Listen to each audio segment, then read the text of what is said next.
तो दोस्तों आज हम फिर लेकर आए हैं आपके लिए देश और दुनिया की सभी ताज़ा और बड़ी खबरें। आज की सबसे पहली और बड़ी खबर हम आपको बताएंगे। राकेश टिकैत बोले बॉर्डर पर तारबंदी कर आम जनता को किसानों से लड़ाने की साजिश। इसी के साथ अगली बड़ी खबर हम आपको बताएंगे। बिजनौर में महापंचायत किसान आंदोलन को धार देने के लिए पहुंचे गौरव टिकैत, गूंजा जय जवान जय किसान का नारा। इसी के साथ अगली बड़ी खबर हम आपको बताएंगे। बंगाल में ममता बनर्जी ने बजट 2021 को बताया जन विरोधी, कहा सब कुछ बेच दिया। वहीं अगली बड़ी खबर हम आपको बताएंगे। किसान आंदोलन को मिला ओवैसी का साथ, ट्वीट कर किया समर्थन। इसी के साथ अगली बड़ी खबर हम आपको बताएंगे। किले में तब्दील, गाजीपुर बॉर्डर, सुरक्षा बलों की भारी तैनाती, किसानों ने पूरे देश में चक्का जाम करने का किया ऐलान। इसी के साथ अगली बड़ी खबर हम आपको बताएंगे। करनी सेना ने पुलिस के सामने सपा नेता को दौड़ा दौड़ा कर पीटा, कहा सीएम योगी के खिलाफ जो बोलेगा उसे पीटेंगे। वहीं अगली बड़ी खबर हम आपको बताएंगे। बिहार चुनाव में हार के बाद अब लालू यादव की पार्टी का बड़ा एक्शन, कई दिग्गज नेताओं को दिखाया बाहर का रास्ता। इसी के साथ अगली बड़ी खबर हम आपको बताएंगे। नीतीश कुमार या चिराग पासवान, क्या है बीजेपी का प्लान? बिहार की डिप्टी सीएम ने एलजेपी को बताया एनडीए का हिस्सा। इसी के साथ अगली बड़ी खबर में आपको बताएंगे। आंदोलन में जाना चाहते थे हजारों किसान, दिल्ली में नहीं रुकी ट्रेन, दूसरे रूट पर दौड़ गई ट्रेन, रेलवे बोला मजबूरी थी। इसी के साथ अगली बड़ी खबर में आपको बताएंगे। बजट 2021 को लेकर सैनिक स्कूल खोलने के फैसले पर अखिलेश यादव को नजर आया षड्यंत्र, बोले एनजीओ के नाम पर आरएसएस बनेगा भागीदार। वहीं अगली बड़ी खबर में आपको बताएंगे। म्यांमार की प्रधानमंत्री की अपील, सैन्य तख्ता पलट के खिलाफ सड़कों पर उतरे म्यांमार की जनता। तो चलिए देख लेते हैं आज की पहली बड़ी खबर। राकेश टिकैत बोले बॉर्डर पर तारबंदी कर आम जनता को किसानों से लड़ाने की साजिश। दोस्तों दरअसल भाजपा नेता राकेश टिकैत ने बॉर्डर पर दिल्ली आने जाने का रास्ता बंद कर जनता को जाम में परेशान करने के लिए दिल्ली पुलिस को जिम्मेदार ठहराया है। उन्होंने कहा है कि पुलिस ने आक्रमण कर दिल्ली के रास्ते बंद किए ताकि जनता जाम में फंसे और उसका आरोप किसानों पर लगे। उन्होंने तारबंदी को खोलकर जनता को राहत देने की अपील की है। प्रदेश सरकार से भी किसानों को पहले की तरह ही सुविधाएं देने की मांग की है। उधर सरकार से अभी तक बातचीत का कोई न्योता किसानों को नहीं मिला है। दोस्तों बता दें, शाम को मीडिया से बातचीत करते हुए राकेश टिकैत ने कहा है कि किसानों ने कभी भी जनता को परेशान करने का काम नहीं किया, लेकिन सोमवार को अजीब हरकत देखने को मिली जिसमें दिल्ली पुलिस ने किसान आंदोलन को बदनाम करने के लिए बॉर्डर पर एम्बुलेंस तक जाने का रास्ता बंद कर दिया। एक्सप्रेसवे को कटीले तार और सीमेंट बैरियर से बंद कर दिया गया, जबकि आंदोलन के शुरू से ही किसानों ने गाजियाबाद से दिल्ली जाने वाले रास्ते पर एम्बुलेंस के लिए रास्ता खोला हुआ था। इसके अलावा दिल्ली से गाजियाबाद आने वाले सभी लेन भी चालू थे। सुप्रीम कोर्ट ने भी किसान आंदोलन को शांतिपूर्ण चलने की बात मानी थी। चलिए अगली खबर। बिजनौर महापंचायत किसान आंदोलन को धार देने के लिए पहुंचे गौरव टिकैत, गूंजे जय जवान जय किसान के नारे। दोस्तों दरअसल कृषि कानून के विरोध में चल रहे किसान आंदोलन को और तेज करने के लिए किसान नेताओं ने कमर कस लिए। दोस्तों बता दें, आंदोलन को और धार देने के लिए सोमवार को बिजनौर में एक महापंचायत का आयोजन किया गया। दोस्तों बता दें, आईटीआई के मैदान में आयोजित इस महापंचायत में भाग लेने के लिए किसान नेता राकेश टिकैत के बेटे गौरव टिकैत भी पहुंचे। गौरव टिकैत के महापंचायत में पहुंचते हुए जय जवान जय किसान के नारे गूंजने लगे। दोस्तों बता दें,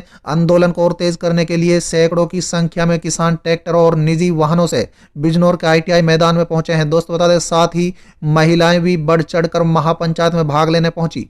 दोस्तों बता दें, महापंचायत में कुछ राजनीतिक पार्टियों के नेताओं ने भी शिरकत करने की कोशिश की, लेकिन उन्हें मंच पर स्थान नहीं दिया गया। चलिए अगली खबर। बंगाल में ममता बनर्जी ने बजट 2021 को बताया जन विरोधी, कहा सब कुछ बेच दिया।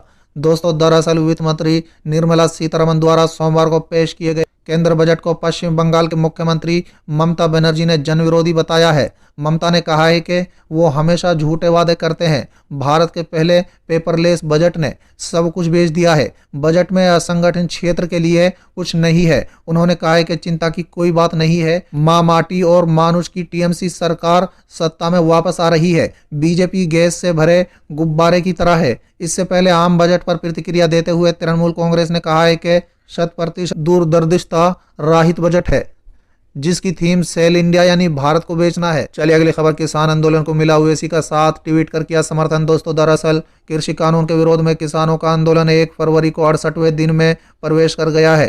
किसान अब भी तीनों कानूनों को वापसी की मांग पर अड़े हुए। दोस्तों बता दें, गाजीपुर बॉर्डर पर धरना पर बैठे किसान नेता राकेश टिकैत ने सरकार को बातचीत के लिए शर्त रखी है। जब तक सरकार गिरफ्तार किए गए किसानों को नहीं छोड़ती है, तब तक सरकार के साथ बातचीत नहीं की जाएगी। दूसरी तरफ सोमवार को उत्तर प्रदेश के बिजनौर जिले के बड़ौत में बिजनौर हरियाणा के जींद में महापंचायत रखी गई थी। वहीं गुर्जर समुदाय ने बीजेपी विधायक नंद किशोर गुर्जर के खिलाफ राकेश टिकैत के बयानबाजी पर 7 फरवरी को गौतम बुद्ध नगर के बादलपुर गांव में महापंचायत बुलाई है। चलिए अगली खबर, किले में तब्दील, गाजीपुर बॉर्डर सुरक्षा बलों की भारी तैनाती, किसानों ने पूरे देश में चक्का जाम करने का किया ऐलान। दोस्तों, दरअसल गाजीपुर बॉर्डर पर सैकड़ों सुरक्षा कर्मियों के सतर्क रखा गया है। स्थिति पर नजर रखने के लिए ड्रोनों का उपयोग किया जा रहा है और वाहनों की जांच की जा रही है। दोस्तों, बता दें कि उत्तर प्रदेश, हरियाणा और राजस्थान से और अधिक किसान प्रदर्शन में शामिल होने के लिए आ रहे हैं। दोस्तों, बता दें संयुक्त किसान मोर्चा ने सोमवार को बड़ा ऐलान करते हुए कहा है कि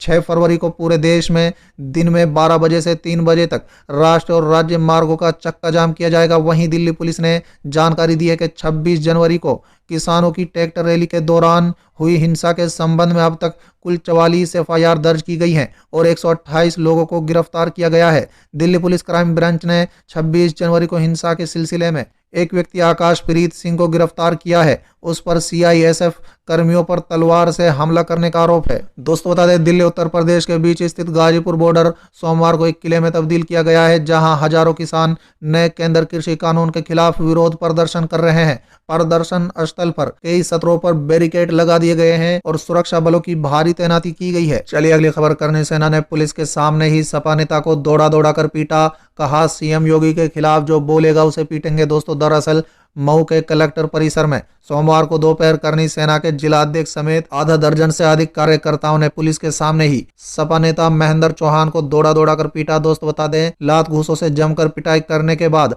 आरोप लगाया कि सपा नेता ने सीएम योगी के बारे में अपशब्द का इस्तेमाल किया। ये भी धमकी दी कि जो भी योगी जी के बारे में गलत बोलेगा उसे इसी तरह पीटेंगे। वहीं पिटाई पर सपा की तरफ से कड़ी प्रतिक्रिया आई है। पुलिस अध्यक्ष से इस मामले की शिकायत करते हुए तत्काल कार्रवाई करने की मांग करते हुए सड़क पर उतरने की धमकी दी गई है। चलिए अगली खबर, बिहार चुनाव में हार के बाद अब लालू यादव की पार्टी का बड़ा एक्शन, कई दिग्गज नेताओं को दिखाया बाहर का रास्ता। दोस्तों, दरअसल बिहार चुनाव में मिली करारी हार के बाद रजद एक्शन में आ गई है और भीतर घात करने वाले नेताओं पर कार्रवाई कर रही है। इसी कड़ी में पार्टी ने शिवहर जिले के कुछ दिग्गज नेताओं पर कार्रवाई की है। पार्टी ने एक पूर्व विधायक, एक प्रदेश सचिव पर गाज गिराई है। दोस्त, बता दें इस कार्रवाई के बाद पार्टी में रहकर बागी रुख इख्तियार करने वाले नेताओं में हड़कंप मच गया है। चलिए अगली खबर, नीतीश कुमार या चिराग पासवान क्या है बीजेपी का प्लान, बिहार की डिप्टी सीएम ने एलजेपी को बताया एनडीए का हिस्सा। दोस्तों, दरअसल बीजेपी नेता और बिहार के उप मुख्यमंत्री रानू देवी ने कहा है कि एनडीए में कोई मतभेद नहीं है और चिराग पासवान की लेजपा और जीतन राम मांझी की हम, ये दोनों एनडीए का हिस्सा हैं। डिप्टी सीएम का बयान ऐसे समय में आया है जब लेजपा अध्यक्ष चिराग पासवान केंद्र बजट पर चर्चा के लिए एनडीए की धड़क दलों की बैठक में शामिल नहीं हुए।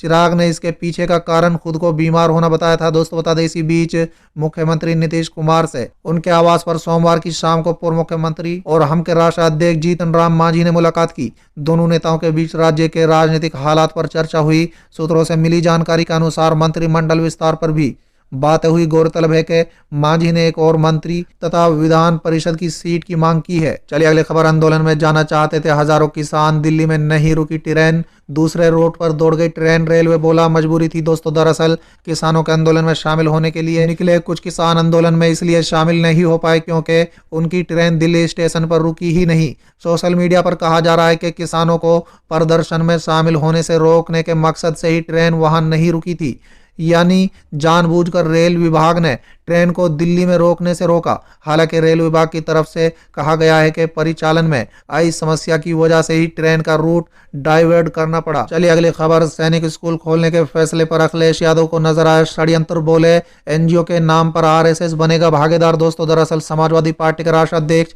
अखिलेश यादव ने कहा है कि केंद्र वित्त मंत्री के बजट में गरीब महिलाओं, किसानों, नौजवानों और मध्यम वर्ग के लोगों को राहत के नाम पर कुछ मिला ही नहीं। कर्ज और राष्ट्रीय संपत्ति बेचकर दोस्तों उन्होंने कहा है कि 100 सैनिक स्कूल खोलेंगे, उनमें भी एनजीओ का सहयोग लेने की बात है। अप्रत्यक्ष रूप से आरएसएस को इसमें भागीदारी बनाने का ये षड्यंत्र है। अखिलेश ने सोमवार को जारी बयान में कहा है कि भाजपा सरकार ने इस बजट के माध्यम से कई राज्यों में होने वाले आगामी चुनाव के लिए थोते वादों का पिटारा खोला है। चलिए अगली खबर, म्यांमार की प्रधानमंत्री की अपील, सैन्य तख्ता पलट के खिलाफ सड़कों पर उतरे म्यांमार की जनता। दोस्तों, दरअसल म्यांमार की नेता आंग सान सू की ने देश की जनता से सेना की कार्रवाई के खिलाफ सड़कों पर उतरने का आह्वान किया है। उनकी party national league for democratic ने सोशल मीडिया पर जारी बयान में कहा है कि सेना की कार्रवाई अन्यायपूर्ण है और मतदाताओं की इच्छा और संविधान के विपरीत है। इसलिए लोगों को इस तख्ता पलट के खिलाफ आवाज बुलंद करनी चाहिए।